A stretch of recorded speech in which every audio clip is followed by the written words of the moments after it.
Hi, everybody. It's your friendly neighborhood cult leader here. And I've got an offer for you. We are doing a Patreon pledge drive from now until August 1st, 2022. If we can get 10 new patrons to our Patreon signed up at the $5 level or higher, the 10th patron will win a custom piece of merch. Free. You'll be the only one with this design. Patreon has helped us be able to make upgrades and purchase assets and stuff that we need to keep doing the show. And we want to see more of you. So we're offering something in return. Sure, if you sign up for the Patreon, you get tons of cool perks. You get full episodes, you get coupon codes, you get a shout out. Most of that is not tangible stuff. This is something that you will be the only one with. So the 10th person to sign up between now and August 1st of 2022 will get a free piece of custom designed merch. Our way of giving back. And if we keep enough patrons, maybe we can start doing giveaways regularly. Head to patreon.com/cultivad. Sign up today. You got nothing to lose.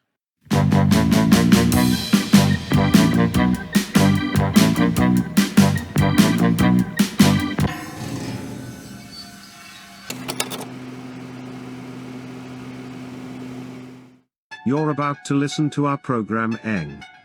We don't know why, however we are grateful you chose to.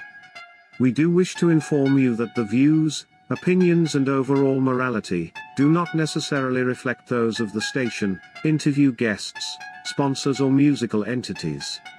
If you should choose to continue, and we sincerely hope that you do, just know, we tried to advise you against these actions and we are not responsible for any damage done to your sanity, morals or ideals. Thank you. Here comes the terrible siren.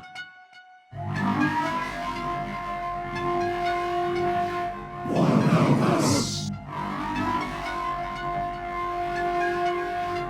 One of us.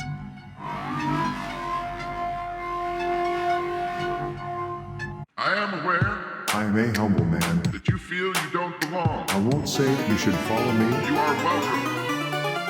You are loved. Join us, and we shall reach the promised plain. I'm not boastful, and my chorus is more soulful. One of joy, Can see one lacking pain. what We you're are doing. the cult of the heart. Choose to believe. Cause we've been through. I am aware Don't say it. I can see you it. feel you don't belong. I don't wanna. You don't need it. You are Once again, welcome. we don't need you. What I'm You are needing. Don't loved. say it. I can see it. Join us. I don't wanna. You don't We shall need it. reach Once the again, promised we don't plain. need you. One of joy, one lacking pain. We are the cult of the heart. All right, ladies and gentlemen, welcome. Hello, hello, hello, hello. We've been tinkering with settings and everything's a little funky and hopefully we're sounding okay tonight. Yeah, tonight is a interesting night. Let me tell you, because, well, we have a guest who unfortunately was indisposed, and we have a rescue mission in the works right now to go get him.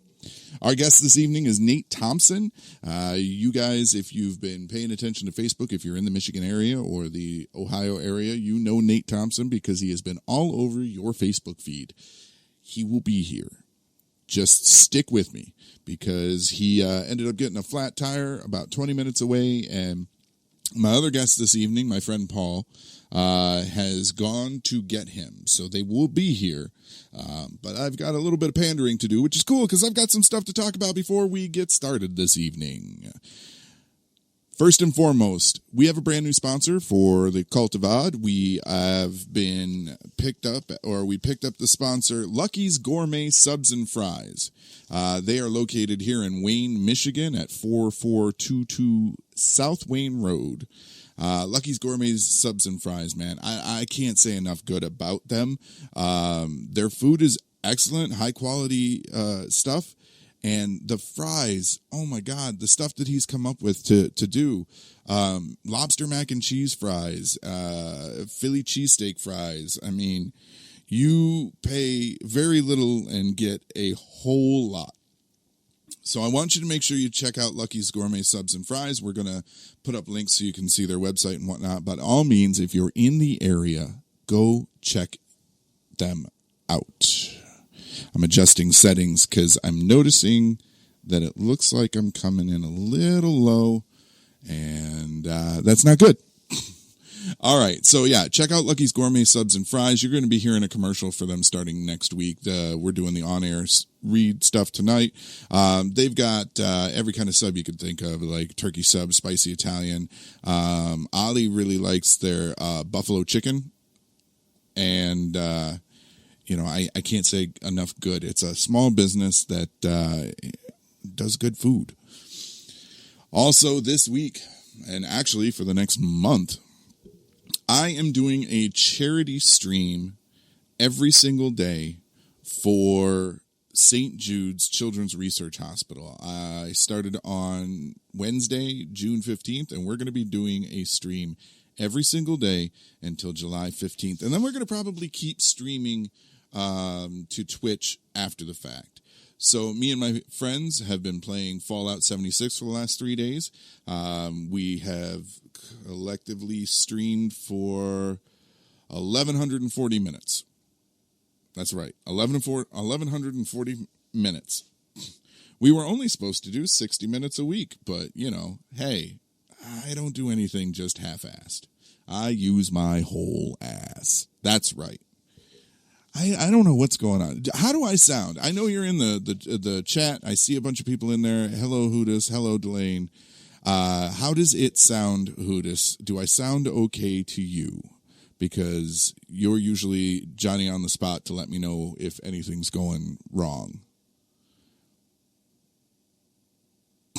Or maybe not. I always forget there's a delay. But yeah, so Hootis and I have been playing 76. Ali has jumped on once or twice when she got tired of being in bed because she was sick. And for the most part, like I said, we've been playing 76. We're going to get into some other games over the course of the next week. We're going to be playing Deep Rock Galactic. We're going to be playing Grounded. We're going to actually tomorrow we're going to do Myth Force. So if you go to twitch.tv/cultofodd, you'll be able to follow me, and you can turn on alerts and know when I go live. You can also follow me on Twitter at MyRadioIsOdd. I've been posting there when I go live as well.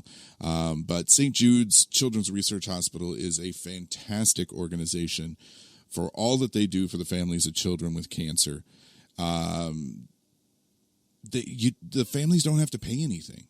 They don't. Not a single dime. They don't receive a single bill. And that is amazing. Their goal is to make sure that the parents can focus on taking care of their sick kids. And then the other cool thing, too, is all the research that they do for childhood cancer, they aren't holding on to it proprietarily.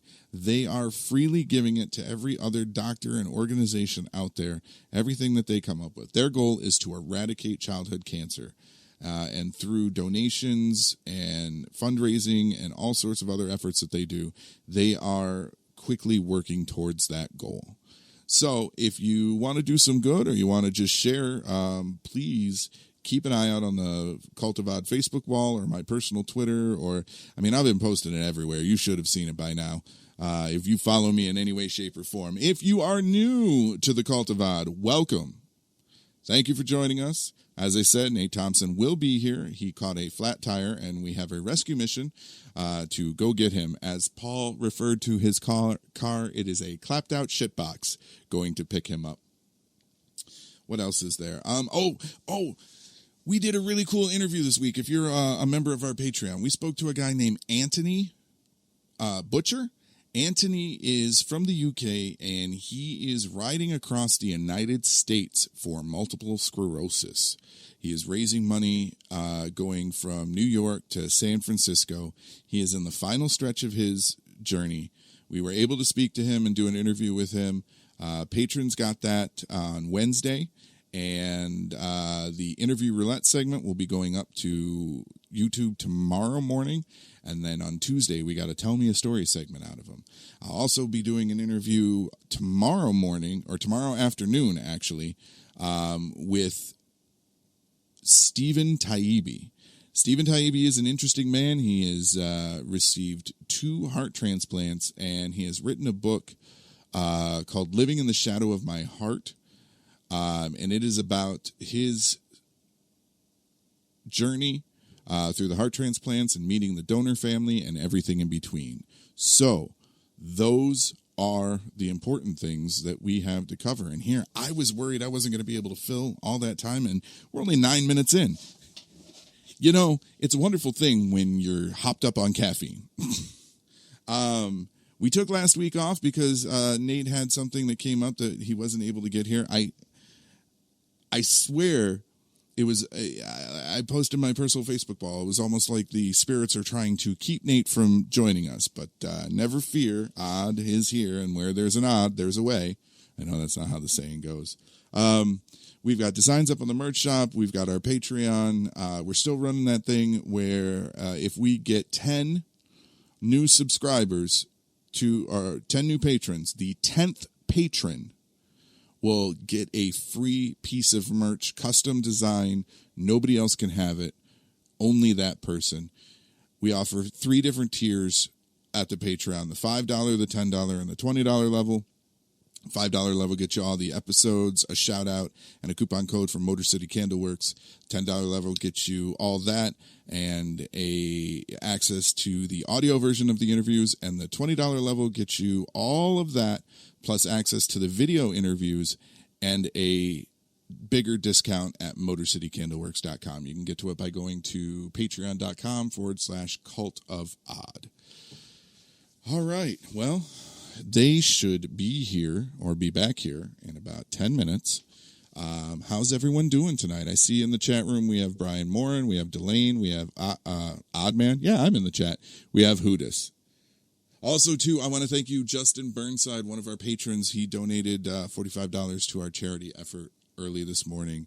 Thank you so much, Justin. That was a wonderful gesture. But, yeah, how's everyone doing tonight? And I wait for a response from the chat. Normally we have our shit together, but every so often things kind of go sideways. And, you know, as they say in the entertainment industry, the show must go on. And I couldn't, you know, say, hey, we're going to be on a delay and then keep everyone here past the original time that they were supposed to get to leave. Plus, with everything that I've got going on, it's going to be a long night as it is. I got until 3 a.m. before my computer resets tonight for a Windows update. Brian, thank you for joining us. I know Delane. Delane said he's excited for the show. He wished he could be here. Delane was originally supposed to be here, but because he had to work in the morning, there was no way to do that turnaround. And I totally understand that. I do that turnaround every Friday, and it sucks.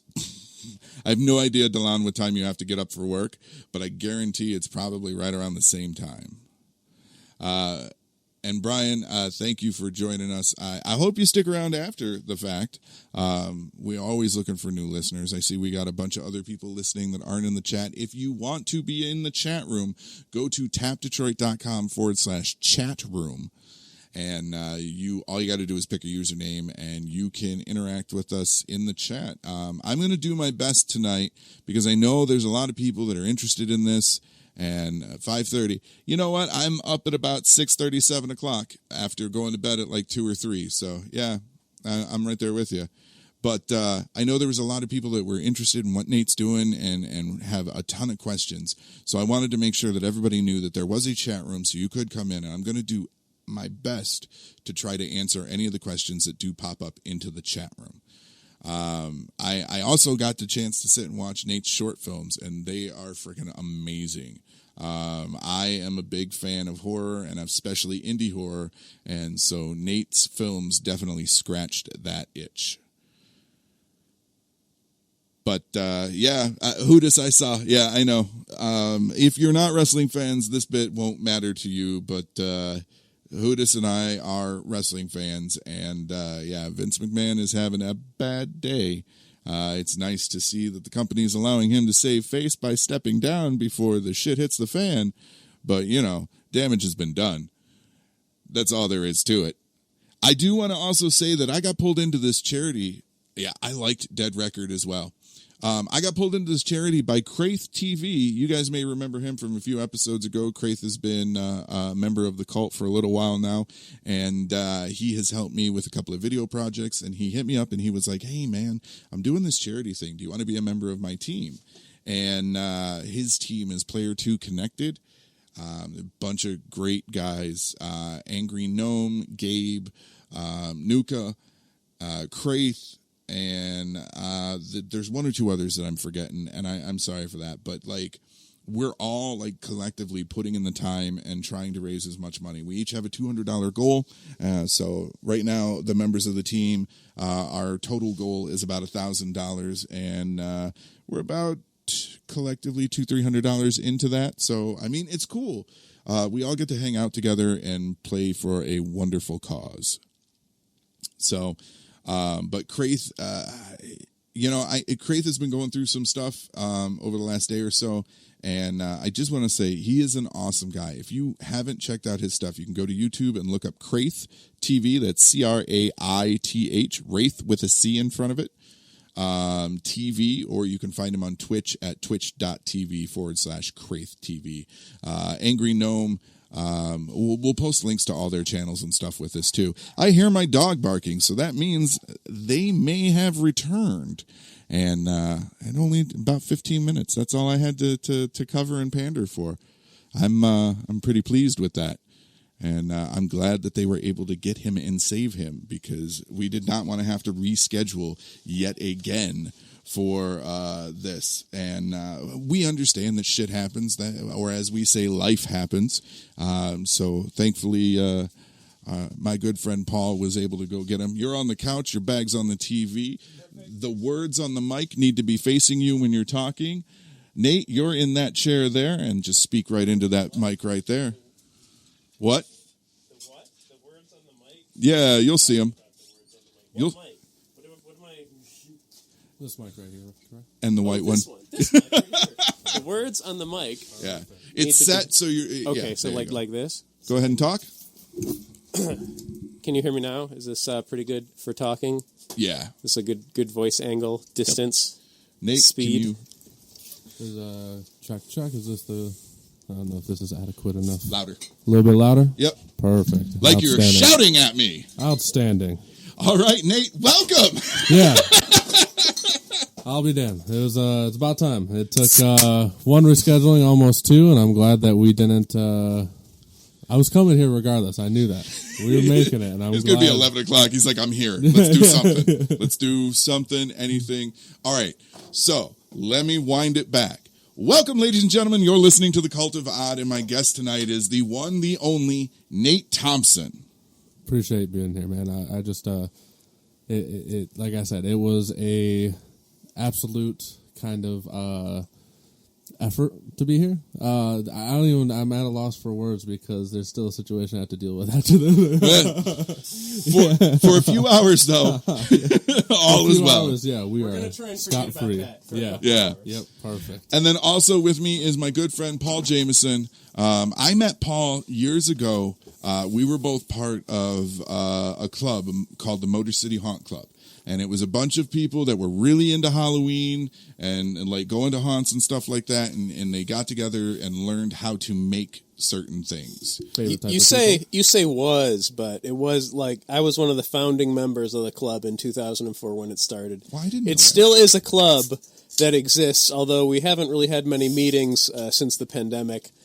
for obvious reasons. But really, it's kind of devolved into a more of like a Halloween home decorating instead of a professional haunt sort of club. Well, I mean, there's room for everybody, right? Yeah.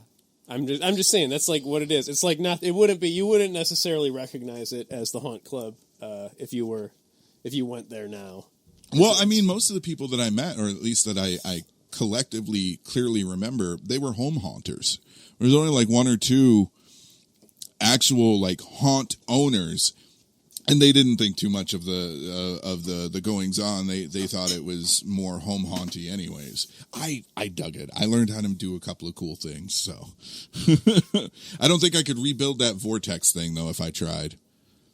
Well, I can do it for you. I've seen people. Paul, we need to talk. I've never been in one myself. I don't think. Although there is a place up north. It's not necessarily a haunted house, but it's more of a.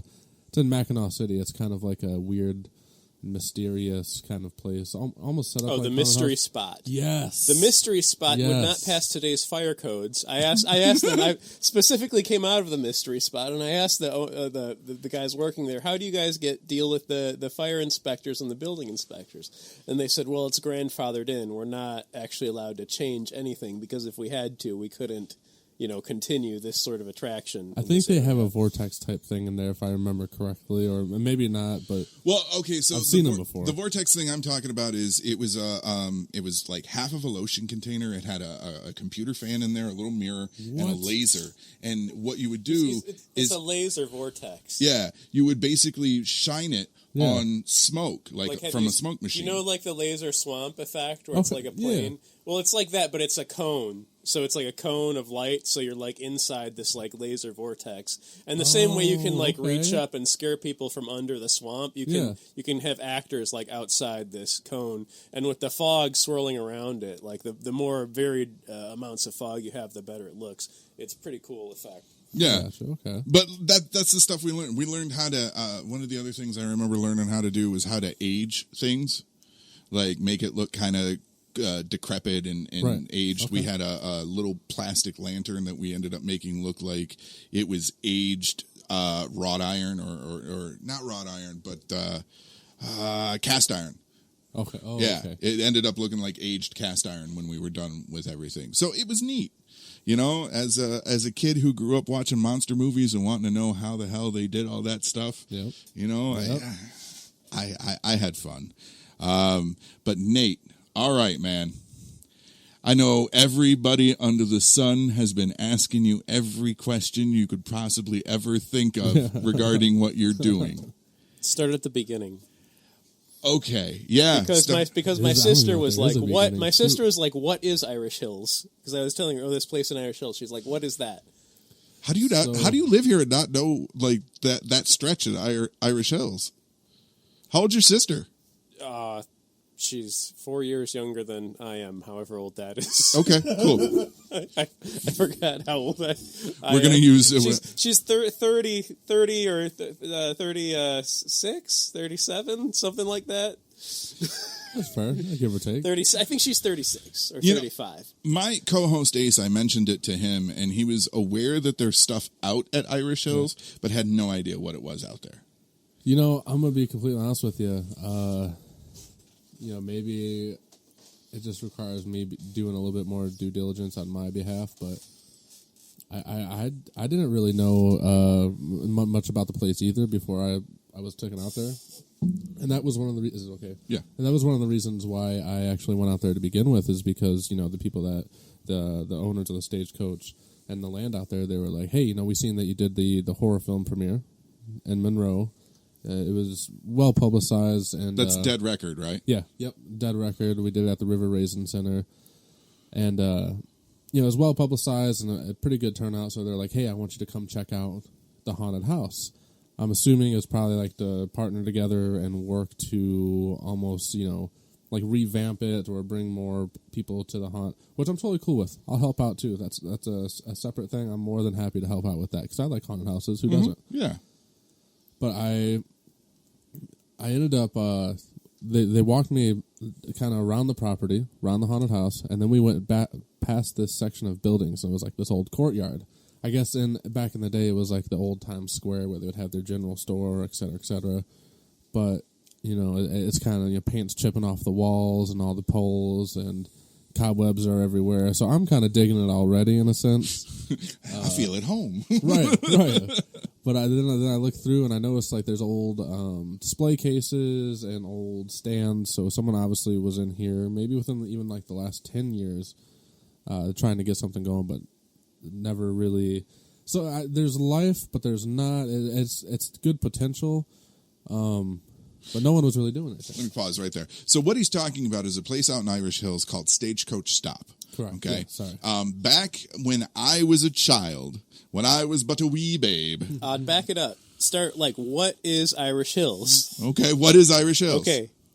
Are you asking me? Yeah. Okay, so back in the day, before they built I-94, everybody had to drive down Michigan Avenue to get to Chicago. So it was the main strip. I mean, all the way back to the bootlegging days with Al Capone and all that, everybody would drive down Michigan Avenue. It's the same Michigan Avenue that runs through the middle of Chicago, that runs right through Detroit.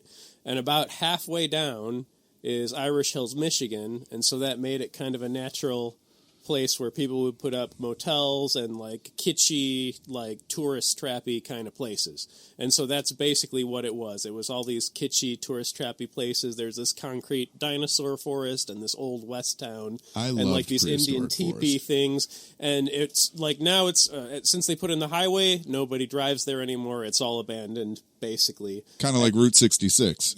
Yeah, and even more so because it's not famous like Route 66. But the Stagecoach Stop place is the one that you would hear about in the newspaper popping up that a new family has purchased it and is trying to reopen it every 5 or 10 years. You would hear something about it. Yeah, at Stagecoach Stop, I went to both of them as a kid. I went to the prehistoric forest because I was a dinosaur kid. Yeah. And then I went to Stagecoach Stop as a kid as well.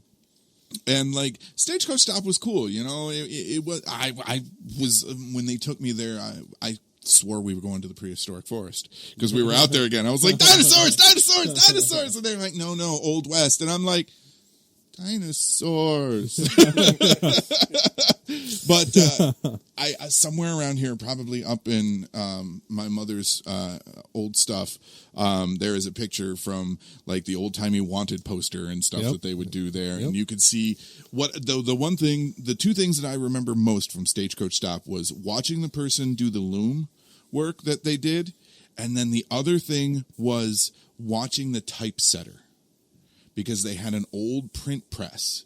And you could watch them pick the letters and make a newspaper page. And you got to do it all backwards. Yeah, I thought that was the coolest thing because I had never seen that. So there's a million sorting trays with a million perfectly machined little letters that they would all lay out in all the text for the printing press. I almost wonder if it's still there. Yeah, I guess that stuff is worth. If somebody else was trying to make money, that stuff would have been sold. That's worth money to collectors. Probably. Yeah, assets. But yeah, man, so Delon in the chat said, Nate, who are you? Where the hell did you come from? How did you create so much interest in the work you are going to put into Irish Hills? Well, my name's Nate Thompson. I am a filmmaker from Monroe, Michigan. The interest, I really don't... There's no sure formula, I guess I would say the idea relates with a lot of people, but I think it's good timing, an idea that really resonates with what's edgy or trending now, mixed with it's going into a place that really a lot of people have memories at already too, which I didn't realize at first. And I have my fan base from my horror films, so people should already know that anything that I'm doing or being a part of should already be the coolest thing around, right? Because I like to think I have a pretty good internal screening system, so you don't have to go, I don't know if it's going to be a good time. You should know already. It's passed all the tests. It's going to be a hell of a day. Well, he's definitely got the confidence down. Well, if I don't, and that's the big thing too, because I don't want to do this half-assed, or else it's going to be a situation to where opening day might be cool, but no one's going to come back if it sucks. Yeah. Well, and that was one of the questions. So DeLon was supposed to be here, and because of work, he wasn't able to. He did send me a couple of questions that he had for you, so we'll get to those in a little bit. Perfect. We do have to go to our first break here in a few minutes, so I don't want to get in too much here. I do want to say, though, I did take the time to watch all of your short films, and we'll be talking about those a little bit later on in the show. But I really enjoyed them. Hey, my man. Especially that. Cult Leader. All right. I figured you'd be down to do this, too, after I watched those movies. I was like, he's done 2 short films that I saw that were dealing with the cult, or a cult. Literally perfect. Yeah. Typecasting at this point, yeah. Well, you look the part. You're charismatic. You know, you got the long hair. You come with your own Kool-Aid. Yeah, you know, I was going to get one for everybody, but the flat tire really bummed me out, so. It's all right. I don't trust Kool-Aid from anybody but my own kitchen. Yeah, I know the drugs I'm putting in mine. Yeah, that's what I'm saying. But Dead Record was really good. Thank you. I want to tell you. I was engaged. There were a couple of things, but every horror fan is going to be like, "Oh, well, why didn't blah blah?" I'm not a horror filmmaker. Okay, I don't have a right to complain. Hey, it's there. It's there. As long as you dig it, I dig it. I did. I found myself at the end of it wanting more, and that is the mark of a good short film. If you're sitting there and like, man, I want to know more of this story. Yeah, I want to see more. You did your job. So, sir, you did your job. Appreciate that. And those short films are actually available on YouTube, and we will be linking to those when we post this show. So everybody will be able to go see them. Or at least go to your YouTube channel, whether or not they watch them. That's on them. Yeah. Every link you have, man, when you... I've got most of them, but every link you have, I'm going to say send to me. Because I'm going to get it put up. But I know you've got a tire to deal with, so, and I move pretty quickly. I've got to have this show edited and posted before 3 a.m. tonight. Oh, okay. So I have most everything already. Yeah, right on. Okay, I dig that. You know what the definition of an entrepreneur is? I would like to hear it from your words. Somebody that works 80 hours to avoid working 40. I like that. It's real talk. You're listening to The Cultivat on TapDetroit.com. We got a brand new songs from Wildstreet and the Chinchillionaires. Chinchillionaires are coming at you with Electro Mall Cops, and Wildstreet has Say Goodbye. We also have Snatch the Snail with Fuckboy. We are going to our first break. We will be right back. Stick around because we are going to grill Nate Thompson and find out as much info as humanly possible. Now it's time for our Patreon shout-out. Big thanks to C. Weezy, Rice Rogers, Tiki, Justin Burnside and Zaldor of Zaldor's World Podcast for becoming a patron. Welcome to our Holy Mother and the throne she sits upon, who have joined the Cultivod Plus. We hope you enjoy our long, uncut and girthy episodes until you're fully satisfied and left shaking from laughter. For everyone else, you can join our Patreon too. Just head to patreon.com/cultivant. Become a patron and reap the benefits today. Tired of regular bar food and bar atmospheres? Yes! Do you long for a place that feels like home where you're treated as family and not just another customer? Yes! Yes! Then Big League Brews is the place for you. Their menu is the most extensive in all of Downriver. They have an excellent breakfast selection, and they're also well known for their burgers and wings.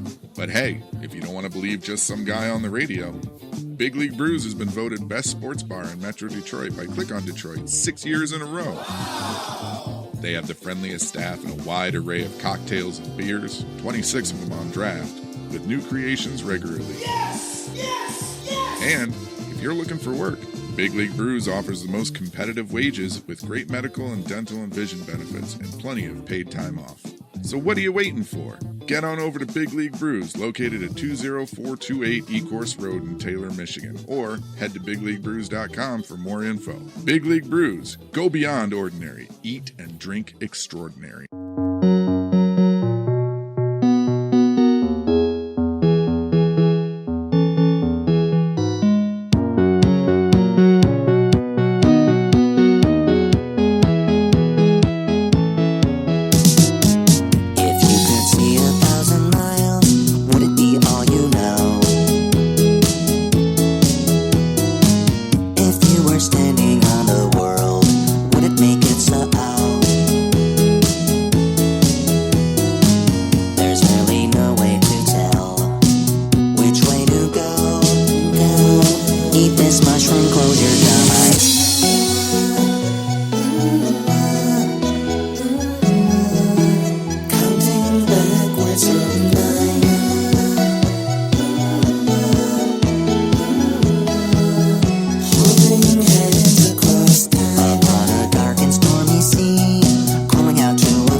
Scrub boy, I'm not a fan, you fucking suck, man. Fanboy, not in the band. Boy toy, getting his hands on what he can. Fuck boy. Fuck boy. You're such a fuck boy. You fucking suck.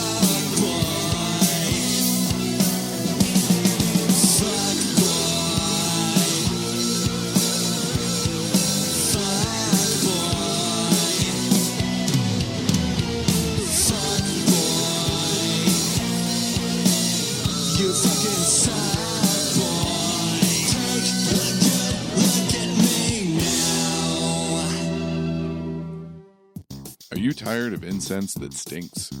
Motor City Candleworks is Metro Detroit's #1 source for premium handmade incense, as well as hand sanitizer and now massage oil, with a wide array of scents inspired by Michigan cities and attractions. You're sure to find a fragrance that'll keep your love of the mitten burning all year round. Head to MotorCityCandleworks.com and order yours today. And make sure you find them on Facebook, too, for all of their upcoming sales and events. Motor City Candleworks. Michigan handmade scents that just make sense. That smell.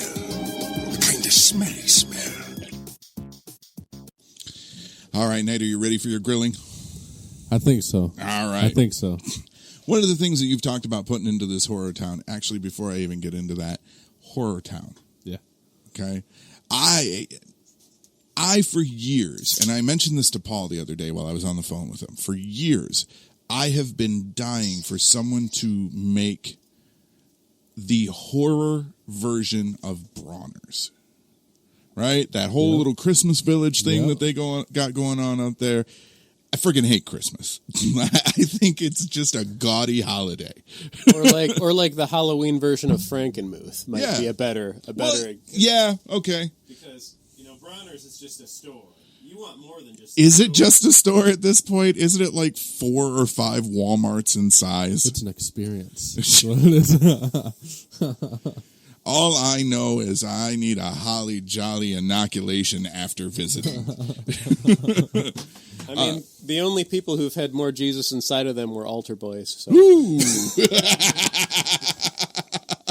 No. After that, it's.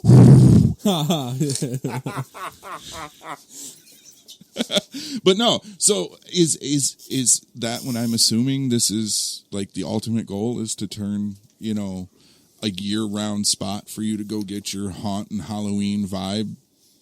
Yeah, honestly. So when I first started this, it wasn't necessarily like on my mind like this could be the Halloween version of Bronner's or Frankenmuth or whatnot. But I knew that what was on my mind was pretty much. It was kind of relatable. I wanted this to be a Halloween town that people could come here year round, and then people started comparing it. And I'm like, yeah, actually, that makes sense. Why not? It's literally right down. It's not right down the road, but it's not too far. Right. And it's kind of perfect to have something like this here. And we'll have the Michigan Museum of Horror attached to it, and then that will bring, be kind of its own entity. And if it wants to. Open up different locations. It can, but I would like this to be basically known as the horror town. Yeah. In other words, you're going for a more organic vibe with it. Kind of, yeah, a little bit, yeah. Letting everything go. So, the horror museum. Okay. Now, my head when I first read horror museum, I'm like, cool. Is he going to get stuff from like horror movies and stuff like that? But then I started paying attention to the stuff you were talking about. And posting about, and I was like, no, this is going to be a goddamn oddities museum. I'm fucking down. Yeah, it's it's going to be a mixture of both. I'll say because I want to screen used props, obviously, just to keep people entertained. Like, this was used from Return of the Living Dead, or this is the chair from Creep Show, or whatever. A couple of those.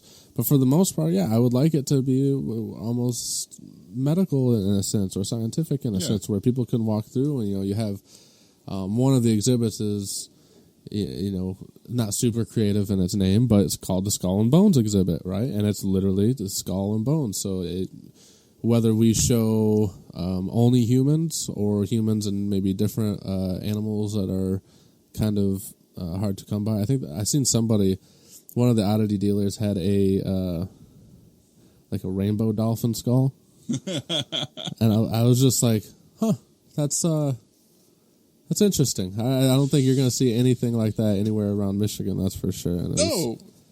With horror movies and stuff too, like, are you going to open it up to like indie horror filmmakers from like Michigan and Ohio and 100%. like the little area? 100%. The building itself that the Michigan Museum of Horror is going to be in is relatively large, so I would really like there to be a almost like maybe even an indie filmmaking section to where props from indie filmmakers with the credit from what movie it was used from, and then you have your more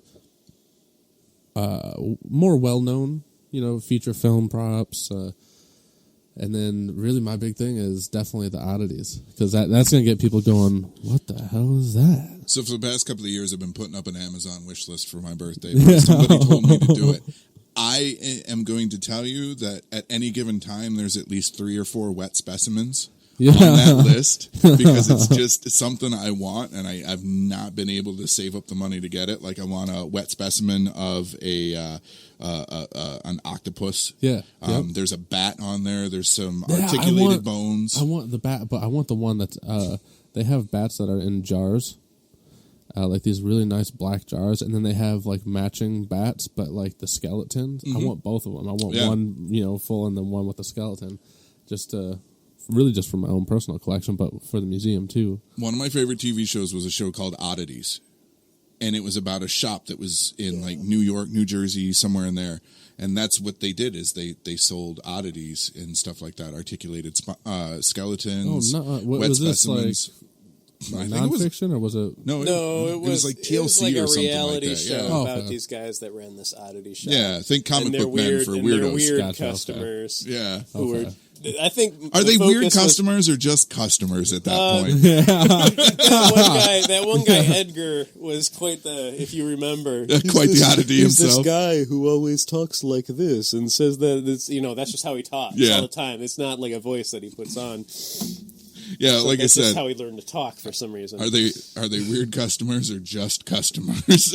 Well, yeah. Clientele, yeah. Yeah, because you got to be a little weird to be into that stuff. I think so, yeah. Now, what was the process? Because you've got 3 properties. Explain what that means. Yeah, so, there is, really, I think there's 1, 2, 3, 4, 5, 6. There's about 5 or 6 properties total in that little courtyard, which I signed a lease for. I think I'm really only going to use 3 of them, really put 3 of them into action, probably use the other ones for storage.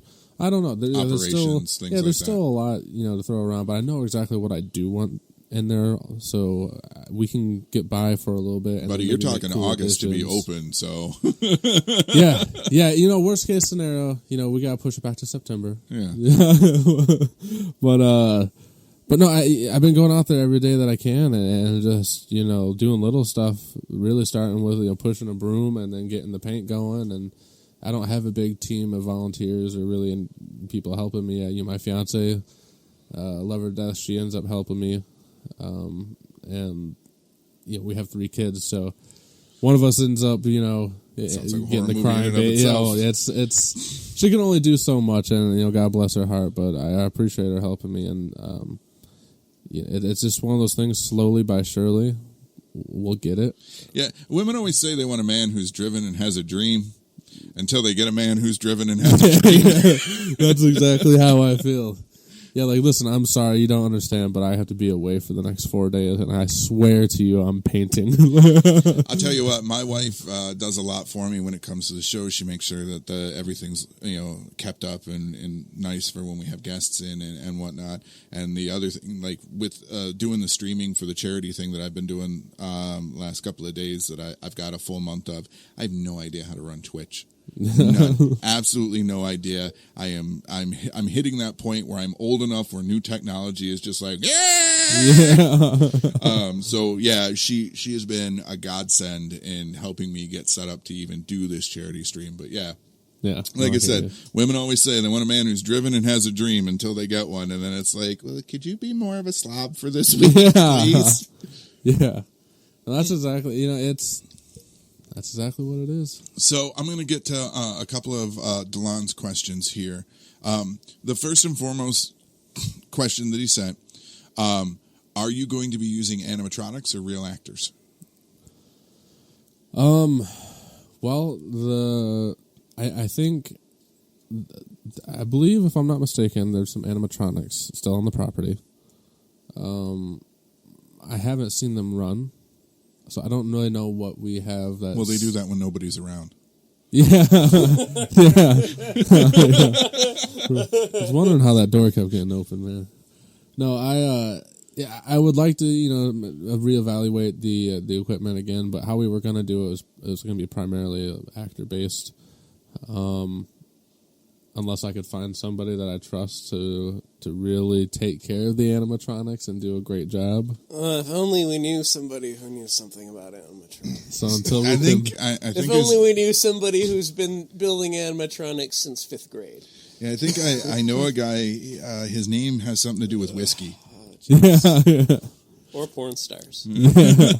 Although that's less relative nowadays Well, than yeah. it used to be. There's still going to be a whole lot of fucking going on. Well, and that's the thing that I meant too, is like, you seem so disheartened when I said it the second time, is like, I've been around haunters. Oh. I know how things go. Everything is like up to that deadline, and then the deadline is like, oh fuck, we need to do this. Yeah. So it's right down to the wire. That's why I was like, at. dude, I was going to be here on time. I stopped. I got air in the tires.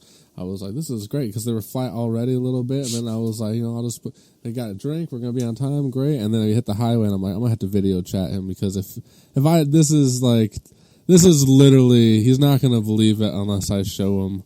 Like, how in the hell do you, on the way there, you're like 15 minutes out and you get a flat tire? Luckily enough, I was able to be picked up, so very thankful for that again. In the clapped out shit boxes, he called it. Yeah, it was an 8 out of 10, I think. It was pretty decent. Yeah. No, you don't know everything that's wrong with it. I mean, we're alive, and we made it back. Like I said, my clapped out.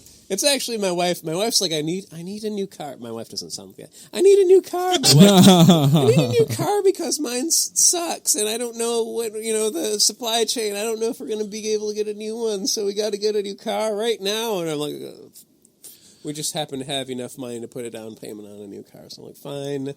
I don't know if we can get a new car. And they're like, we have one. We went to the dealership. She was like, we're not buying a car today. We're just looking. And the dealer's like, we have one car available. And it just happened to be a similar model to what we were looking for, with basically the features we were looking for. And she's like, should I get it? I'm like, if you're happy with that color, I don't see any reason why you shouldn't get it. So it's fine. But I've been driving her clapped out shitbox now, like spite driving it. Like, you didn't need a new car. I'm going to show you how much you didn't need a new car. Yeah. And so far I've got about 4 or 5 months on that car, and it's not great. The transmission is fucked, and you can't drive over 73 miles an hour, and the air conditioning doesn't work. Well, you won't be going back in time. And the rear doors, no, you won't be. But you wouldn't be in a real DeLorean either, is the thing. Yeah, because they don't go to 88. The speedometer does. I mean, maybe it does, but the speedometer doesn't even go that high in a DeLorean. They had to alter the speedometer for the movie, because the original DeLorean speedometer doesn't even go up to 90. The writers were like, wait a minute. This thing don't even Who came up with the 90? 88? Does it just sound cool? I've got a Blu-ray of the box set. I'll watch it and see if it's in there. But DeLon said that, Nate, if there's anything I can do to help, I would be happy to lend a hand. And DeLon has experience. He's worked at another haunt out in Jonesville. He did some help work for them, Darkside Acres. Okay. So yeah, no, honestly, got some experience. 100%. I'd appreciate any help. And the man can build anything. That's how is DeLon, 100%. and is he still haunted by ghost pigs? DeLon, are you still haunted by ghost pigs? It's like, it's a tough situation. About 10 second delay. Talk about it. Yeah. One of his other questions he had is, how are you going to set yourself apart from other haunts? Well, primarily my focus really on all this was when I was opening this and kind of thinking about this was not necessarily making it haunt focused at first, but more or less making the town like a tourist attraction all over the place. And then I started thinking, well, you know, they already ran the haunted house from, I think it was like they opened it around September, and they ran it till, you know, either October or November, one of the two. But what can we do to kind of make it cool? So I'm like, okay, well, obviously, I think year-round, because the town's going to be year-round. Mm. And I think if we can have an accompanying haunted house year-round, that would be great.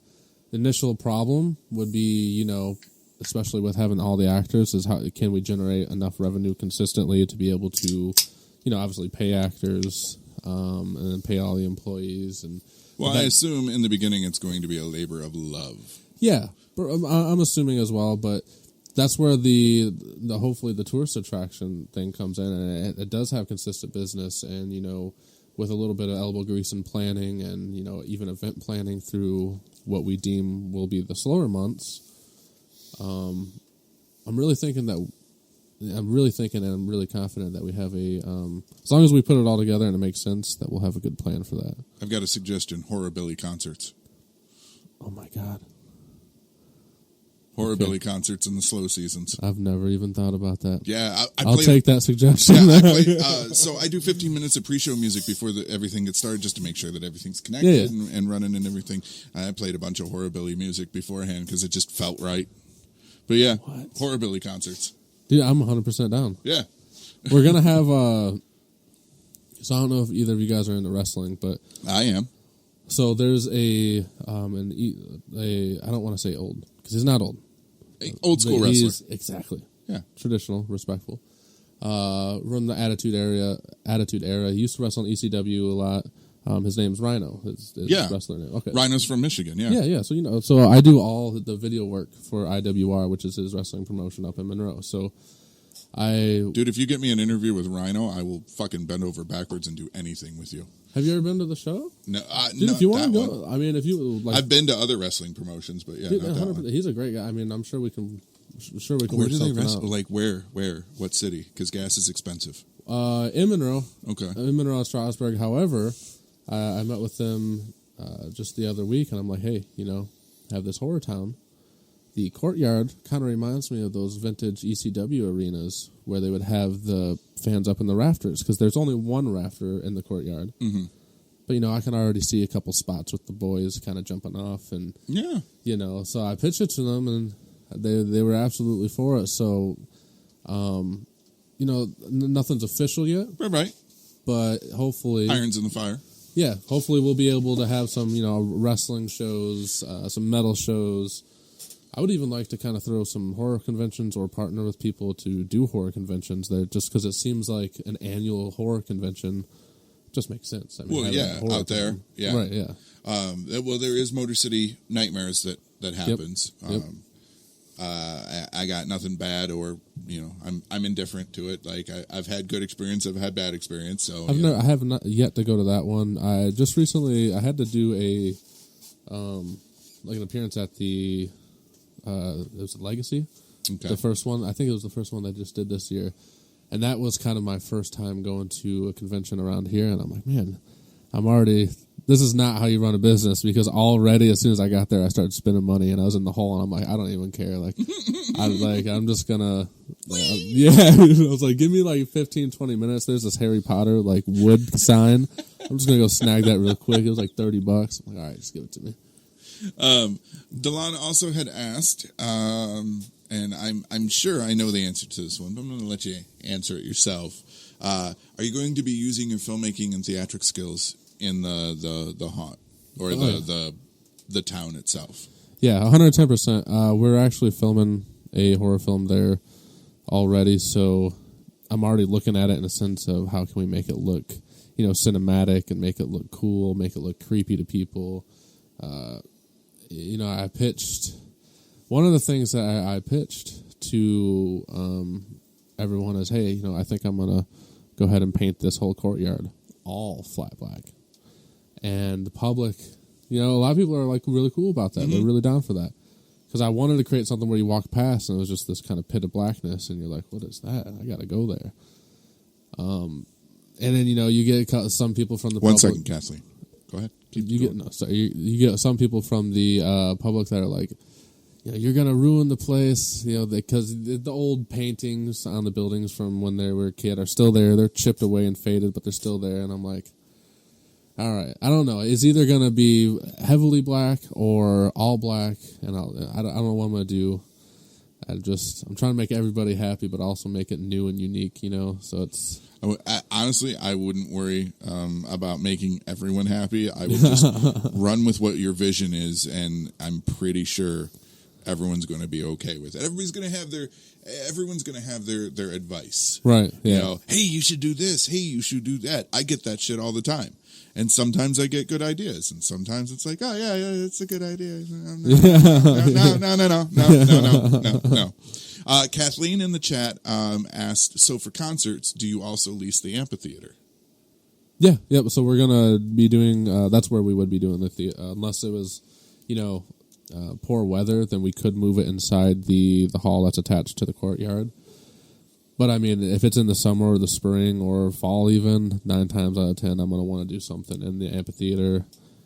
And that's gonna require a little bit of TLC there too. But it's perfect for something like this. Again, this is all in the very, very beginning stages. So, every idea is kind of a good one and a bad one all at the same time. Yeah, right. Yeah, tiptoeing. The hall. How big is the hall?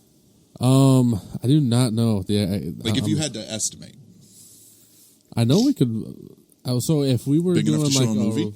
Oh yeah. So what does the sign when you walk in the door and the sign on the back says that maximum occupancy? What does that sign say? I'm gonna have to check for you next time. I'm not gonna lie. I'm not gonna lie. My main focus has been for the last, I would say, about 3 to 4 weeks, because there was about a week or two even before I announced it. It's been on the courtyard heavily and cleaning out the museum. The museum was basically used as a storage room, and that whole place I pretty much had to gut out. And I'm still doing some work to there and the courtyard. The hall, though, is in perfect shape. It's immaculate. We're going to keep everything the same there. So I haven't really needed to do much in there. I would say probably, we're looking at 400 or 500. They have wedding, receptions in there. But I'm just thinking in terms of wrestling shows, you're probably going to book, 300-400 people in there, no doubt. The reason I ask is because I've had an idea for years, but never had the startup and never known anyone to have the startup cash to do it. And it seems like it would be something great that you could probably do in the off season. Uh-oh. I've always thought it would be cool to have a haunted movie theater. You remember the old days of the Tingler and things like that, where they had the gimmicks for the seats and whatnot? What? Back in movie history, back sci-fi horror movies and stuff like that, the 60s? They had gimmicks for the movies. We've got 3D and D-Box and William IMAX Castle. now. William Castle was the producer on all these films. William Castle. They would make these gimmicky movies we're gonna do this movie, and they'd send out a production thing to every theater that was showing their movie. That's like a skeleton on a string racer kind of thing, and they're at exactly 30 minutes and 45 seconds into the movie, you're supposed to launch this thing from the projection booth out over the audience, and they're all gonna freak out. But I think I've always thought, now That's with awesome. updated technology and stuff and more know-how and whatnot, I've always thought that would be a really cool thing to do, to go to a movie like that, showing horror movies, and have the movie technically coming to life around you. Yeah. I mean, anyone with panic disorders or anxiety disorders needs to stay the fuck away from it. But easy trigger. Have actors and stuff like that. Things you tell them it's going to be like a Gallagher show. You're going to probably get shit on you. Yeah, the 2 front rows have plastic over them. We're what's going on here? Yeah, you got a movie with a scene that drips blood. You've got stuff above them that'll drop or whatnot. That's just my crazy idea. Again, you're in the beginning stages. Everyone's going to have advice. But I always thought that would be a cool thing to be able to have to go do. No, that'd be awesome. That really would be awesome. Let's go back. Let's see.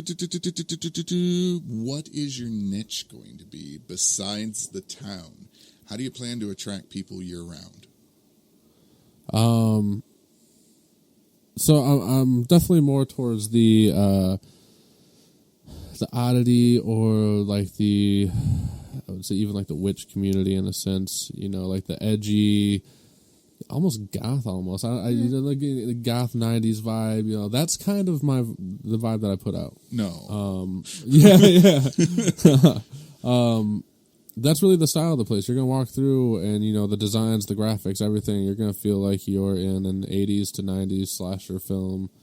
You know, just because with the graphics, all the colors, the vibe, the music playing, it's going to be a specific soundtrack. You know, I don't want anything newer played. It's going to have to kind of be anything like 90s and older in a specific genre. So you're in the courtyard and you're relaxing, and it's just, everything is supposed to put you into a certain type of feeling. And I think bringing in people year-round, you know, if we could advertise a place as a film destination, you know, we filmed a full feature film here.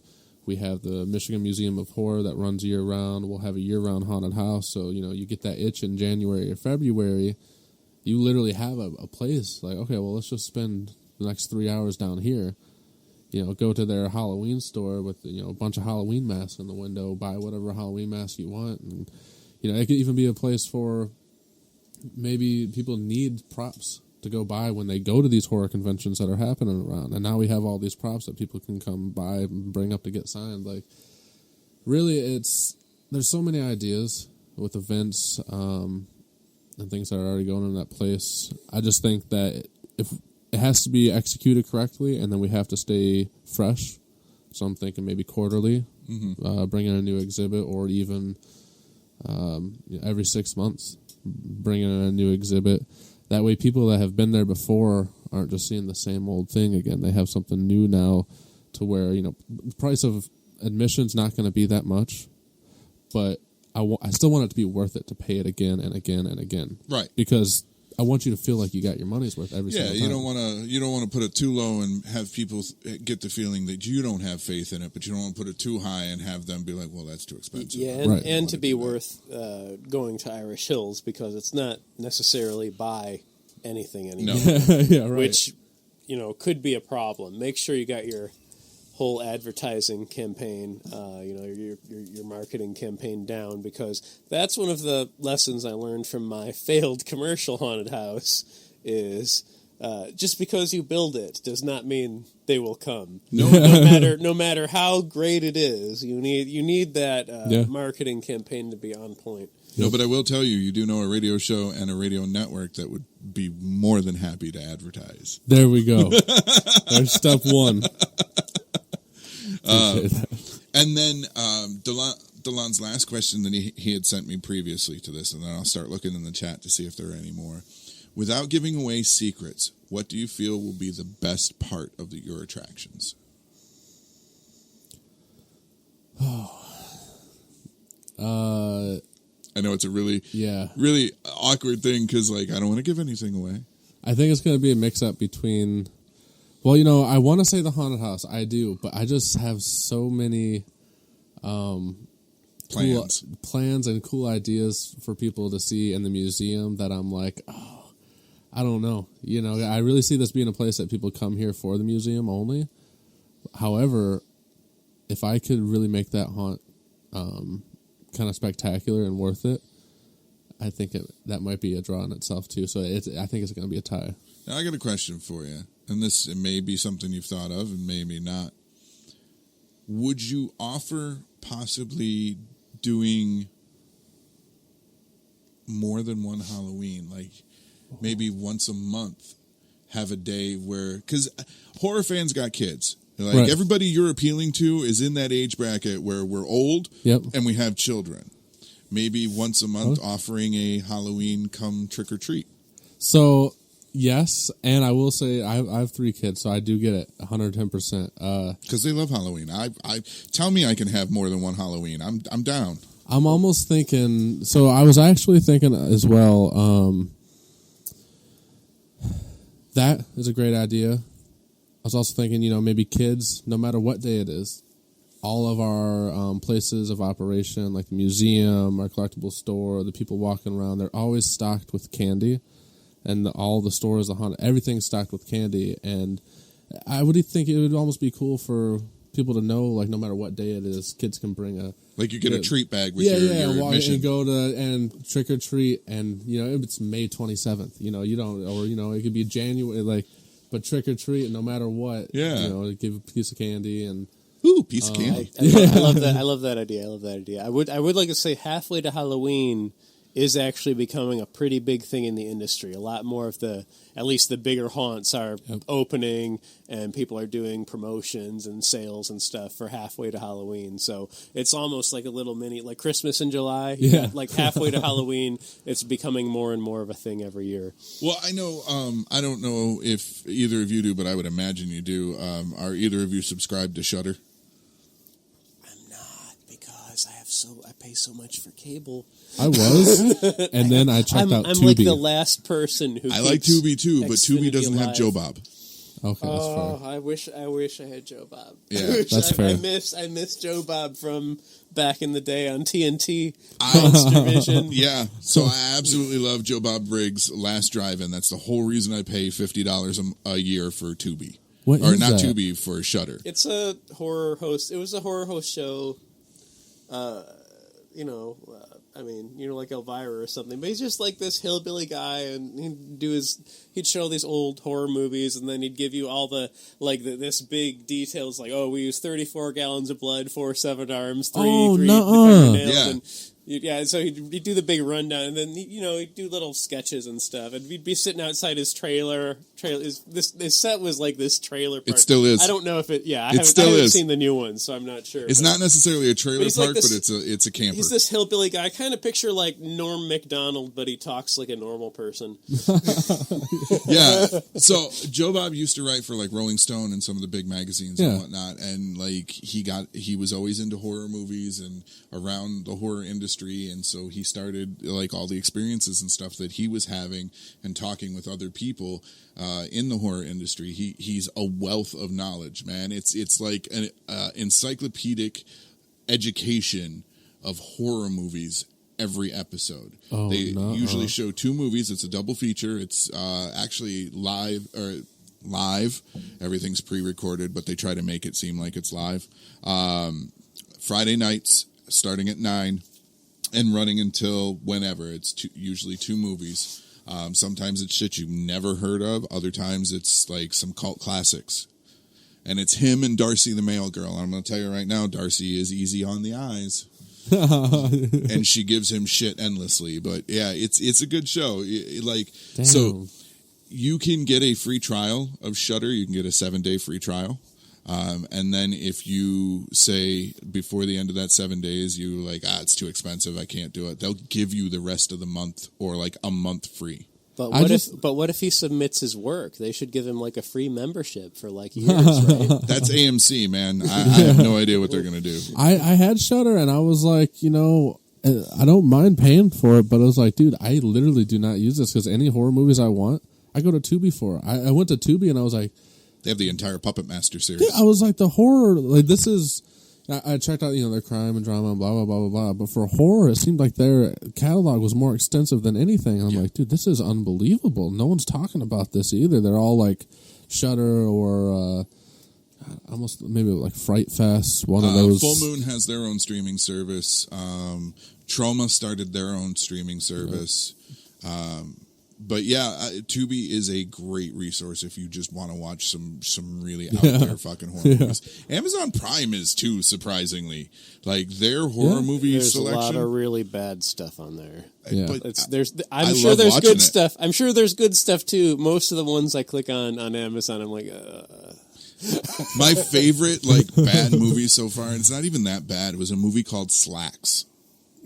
Oh, dude, the worst movie Killer I've ever Pants. watched in my is entire it like life. Pants? was- Yeah, it's Killer that jump Pants. up? So wait, it's like that Disney movie, except the pants are evil. Yes. Oh my god.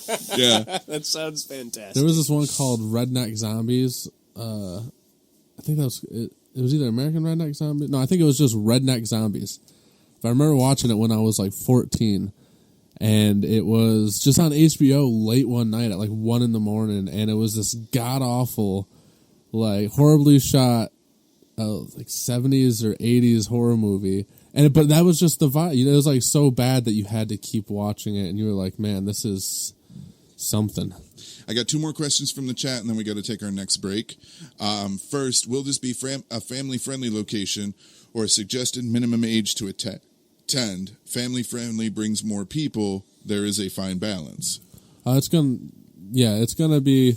Well, so how my plan originally was is that there was going to be family friendly, and then there was going to be certain sections of the museum that I would like kind of like open all ages, but certain sections of the museum that if I thought it was maybe a little too graphic or a little bit too creepy, it would kind of be more of a like the beaded curtain section in the video stores. Exactly. Well, yeah, but because it's a little less greasy, but if yeah. it's presented as a medical I'm not display, if it's presented as a medical display and not a sexual display, then with parental consent. Paul, have you not met people? Someone will make problems for this man. There's always someone. Yeah. There's always someone. Yeah. Okay, go with your last question, and then I'm gonna. I just want to go back to your question about how does film and haunt, like how does it overlap? Like what lessons can you learn? You can learn a lot from lighting. You can hide things. The brighter the lights, the darker the shadows, the easier it is to hide things in the light. You can learn lots from lighting. You can learn lots from pacing. Like you can't just scare. Yep. People get desensitized. You need a scare. You need something quiet or like a joke or something. Then you come back and scare again. Because if people lose their sensitivity to that, it's not going to work. 100%. You need your pacing. It's very similar to making a film with the lighting and the pacing and the things you're seeing. You can't just blast people with stuff in the face all the time. You need to have calm You can areas. if you go through the beaded curtain. You need to. Okay. I'm frustrating Paul. I'm sorry. Question. No, he's right though. No, yeah, because he like is. out of all the slasher flicks that I ever saw, the only one that truly ever scared me was Freddy, and it's because he makes fun of you. Like it's not just kill. You know. I'm sorry. Because you saw halfway through my haunted house, there's a toilet that tries to attack you, which is a joke. By the way, I mean it's not. I mean it's a little scary if you're like 4, lighthearted but it's in a made sense, and when it comes back down, it makes a flush sound, and that's like a joke. So and right after that is the chainsaw guy. So you're coming right, which was not in the video, but I mean you want to really mix it up what people are seeing so that they don't get desensitized to one sort of style of thing. You really want to keep people on their toes, and that's what keeps people interested, and that's what gives you an interesting show. Yeah, he's 100% right. Yeah. Kathleen in the chat said, will Haunting in the Hills be no longer? What will happen to Train Car of Terror? So the original people that own Stagecoach Stop and that did the Haunting in the Hills, those are still the same people that own it now. I just leased that certain section of the property. I own all the licensing and the business name and all the business stuff for Horror Town. So technically, you know, I could take Horror Town and go anywhere else. However, I don't. This is the perfect area, right?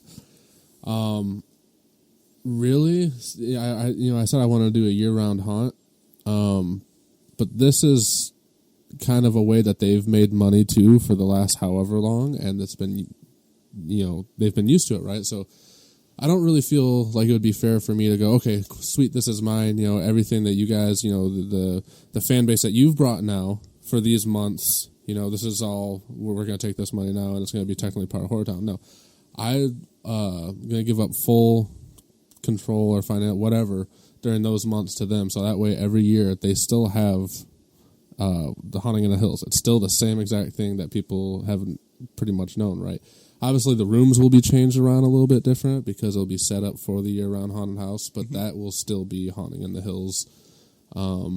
So will they continue then during the Halloween season, and then you pick up after? Yeah. So basically, how they've been doing it. That's how I'm gonna keep it for them, and then just the rest of the year, I'm gonna take kind of control of it. Or there's this new. I don't know if you heard. They're like Sicken and Scurvy. It's the clowns. Okay. Yeah. Really good, really great people. But they've kind of came there and they started working around on the haunt and doing some things around too. And I think they've brought their own stuff. Are those the YouTube clown The guys TikToks, who yeah. show up at all the conventions and stuff. Yeah, that's how I seen them the first time. They showed up at mine and they were like squeaking their I horns. haven't I'm like, actually yeah. met them personally, but I keep hearing about them. Yeah, no, they're great people. They really work hard, and so during those months, they are basically working with Suzette and Scarlett, which is who did the Haunting in the Hills, and they're gonna have it be like their own little experience. And then after that, I'm gonna take, probably put some things in there too, because I'm sure the Sick and the Scurvy will take their stuff out, and et cetera, et cetera. But long story short, still gonna be Haunting in the Hills. And then year-round after that, it's going to be a haunted house for Horror Town. And then the train car, that's part of the haunted house too. However, I think it's like Eisenhower's actual presidential train car. So, like, I think he came here back in the day, and that's the one he rode in on, and then they donated it to the property, or maybe someone that had the property before purchased it and put it there. I'm not sure the history on how it got there exactly. But the paint job on it right now is a little rough, so that's not necessarily my property, really, right? Because I did the Horror Town, the courtyard, and escape room, et cetera, et cetera. But I would even like to try to partner with them and just paint it, make it look better, and just liven the place up all around. Because even though it's not mine, like, so for example, like the hotel rooms that are on the property, and that's Cowboy Creek Lodge, so that's a separate part, right? But people that come in from New Jersey to go to Horror Town, I want them to have, like, the best place to stay, right? I want it to be known, like, this technically isn't, like, the hotel's not mine. But if you're coming here, I want that hotel to be 10 out of 10, pristine, because I don't want you to have a bad experience. Well, isn't Two Stagecoach Stop at this point kind of sold or marketed as a ghost town? I don't know if that was accidental. I think, people... I think they tried to open it within the last 5 or 10 years, like we were talking about before, and they really, because I could see the equipment and the stands that were in there. It's kind of relatively new. It's not from the 70s, right? And I heard rumors about it too, but everyone that I've heard of has been like, man, that place has been abandoned for 20, 30 years. So for some reason, they didn't even catch wind like that. People have been trying to reopen the place. So maybe they just always thought, once it died out in the 70s or 80s, that you couldn't go there anymore. I don't know. But either way, it's changing, so. Okay.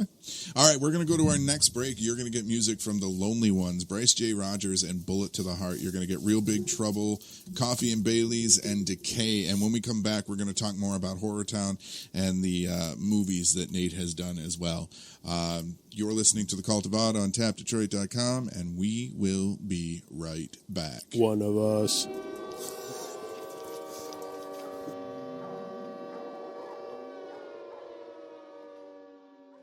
Hey gang, it's your friendly neighborhood cult leader here, and I have an offer for all of the listeners of the Cult of Odd.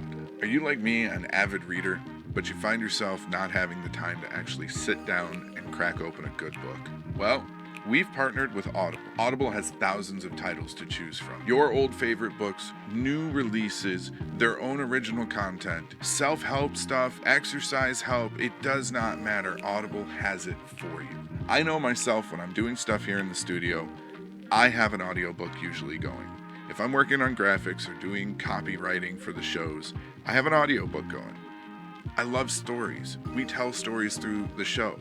That is essentially what our show is about, stories.